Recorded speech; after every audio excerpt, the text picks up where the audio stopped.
Hey guys, today we're going to explore a goat farm right in the Alps and see how the animals are and get some goat cheese or from the animals, like from the actual farm. How cool is this experience?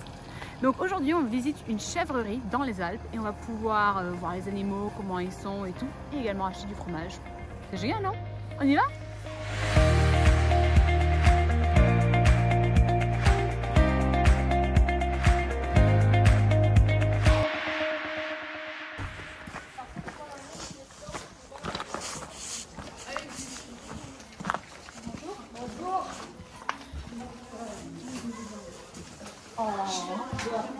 En fait, en hiver, ils restent ici et au printemps, ils sont... On est dehors et l'été, je suis en montagne. Je suis en alpage avec les chèvres. C'est incroyable ça, ils ont une bonne vie quoi. Bah, moi je suis une Nîmes à la base, mais j'habite en Gliamery. Bah, non, Elles sont là, elles sont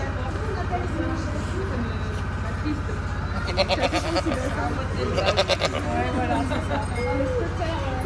À mi-mars, et dès qu'il y a de l'herbe, elles sortent à peu près fin mars jusqu'à début novembre. Enfin là, elles sont rentrées au 1er décembre. Il y a eu une sorte de super temps où elles sortaient la chevelure. en plus, dans les Alpes et tout, ils sont restés chauds quoi, ils hibernent. C'est bon, les hivernent l'hiver. Et puis elles font, en fait, elles font les cabris toujours à l'intérieur, elles font toujours les cabris l'hiver. Oh, ils sont trop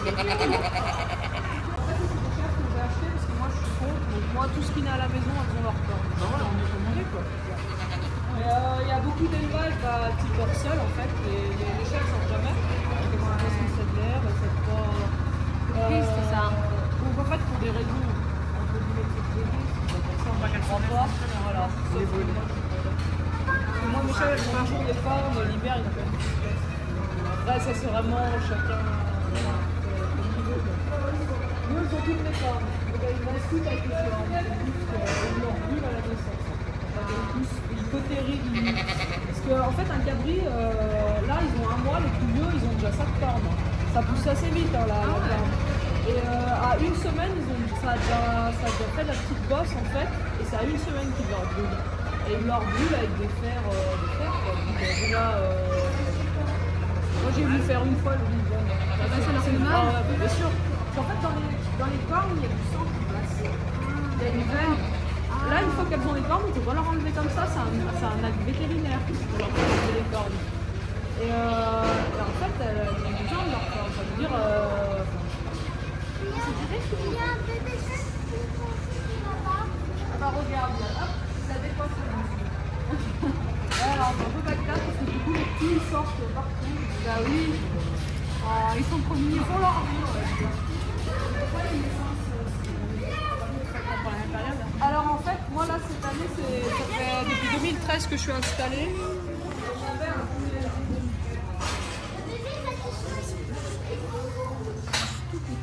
Son cœur qui va trop fort, qui va trop fort. Rassurer. Il va trop fort, alors il faut le rassurer. Voilà, rassure-le, tu lui parles. Tu lui parles. Ça va aller. Ça va aller. Attends, il prend. Allez. I have to explain to you what she just explained to me. This is awesome. She said that in the Alps, here where she has all these goats, what goes on is that they're in the middle of the nature, they're in the Alps, so in the summer they go all the way up so they can get the best grass to eat, and then in the spring they're a little lower but they're outside, and they only come inside in the winter months because it's so cold out, and they don't they only take the milk of the mom after the 2 months that the baby got the milk, and then they only take the milk to make cheeses and so forth for a period of about 10 months, and then for 8 months until they get pregnant again and so forth, then they take the milk again. So she, it was really cool. She explained a lot about how animal goats are treated here and things to watch out. Even if it says organic, it's not necessarily organic, but it's really good to just buy cheeses directly from the farm. And she actually rescued some that had the corn that was completely like burnt off, and that's extremely painful. She said she saw it once and she could never see it again. So she actually rescued some and is taking care of them. And then some of them, they have their babies here. They don't separate them from the mom, but they just keep getting pregnant again. And they have males that they bring in and so forth, because I guess they can't intermarry, which I didn't know that. So that was very interesting. It's just really neat to be in the south of, or Alps, so not quite south of France. I'm usually saying the south of France because I'm home. It's so neat to be in the Alps and see like just a different way of doing things. The culture, being able to buy cheeses directly from the farm, seeing the animals to actually be reassured that they are well treated. It's just such an awesome experience. Donc en fait, je résume un peu ma conversation. C'était vraiment chouette de pouvoir parler avec donc un éleveur qui est très consciencieux de l'animal et de voir qu'en fait là dans les Alpes, eh ben, ces animaux ils sont en pleine nature quasiment une bonne partie de l'année. C'est qu'en hiver qu'ils sont là parce que bon, il fait trop froid dehors, il y a la neige, il glisse, etc. Mais que sinon ils vont tout en haut dans les Alpes en été, puis après dehors le printemps. Puis en fait ils prennent le lait juste pendant 10 mois et en fait quand le bébé est sevré donc. Et après, en fait, il donne un temps de repos avant que la femelle retombe enceinte. Et vraiment, c'est vraiment une belle expérience de voir tout ça. C'est magnifique à voir. She said that she gave each one of a name. Each one of them has a name, not just the number, because that's how attached she is to them. And they have a really good life from what I'm seeing and hearing.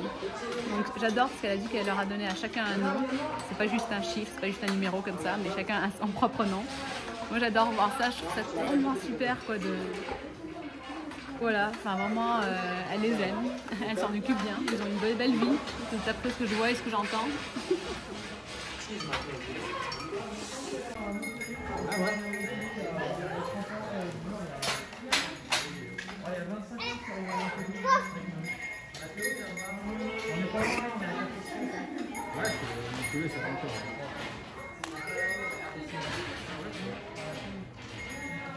Non, toi en fait.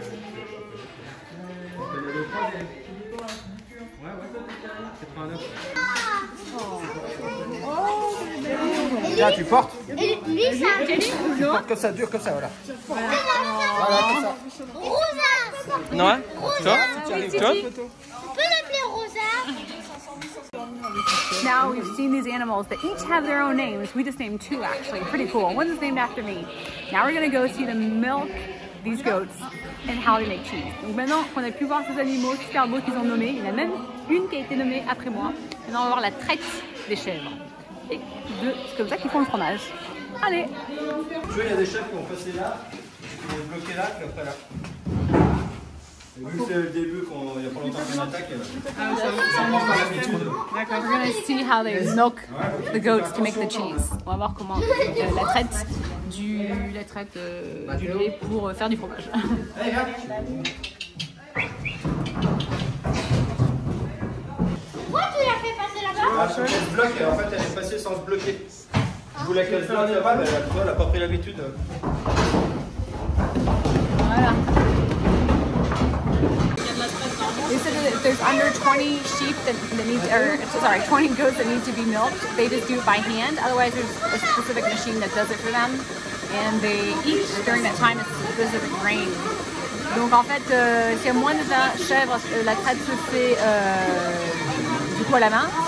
Et s'il y en a plus de 20, bah, ça se fait là avec la machine, mais en même temps, bah, ils mangent des grains et tout ça. Quoi. Et voilà.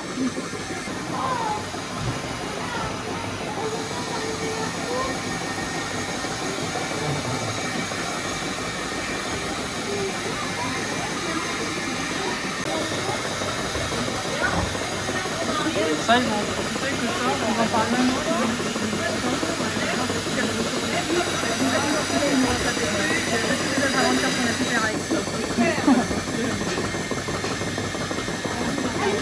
Oui, en fait, elle a un carton une des plus grosses laitières en fait. Elle fait 5 litres de lait par jour. 5 litres de lait par jour? Non. Tu dois manger de bouche.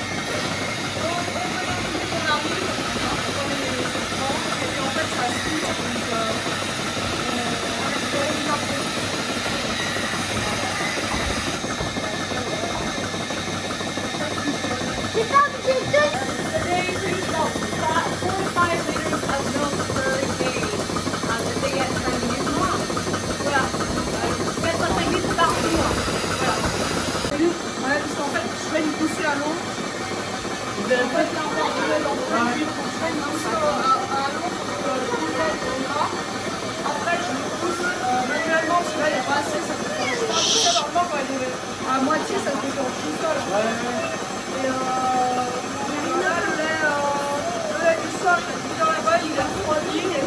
refroidit sur les factures là.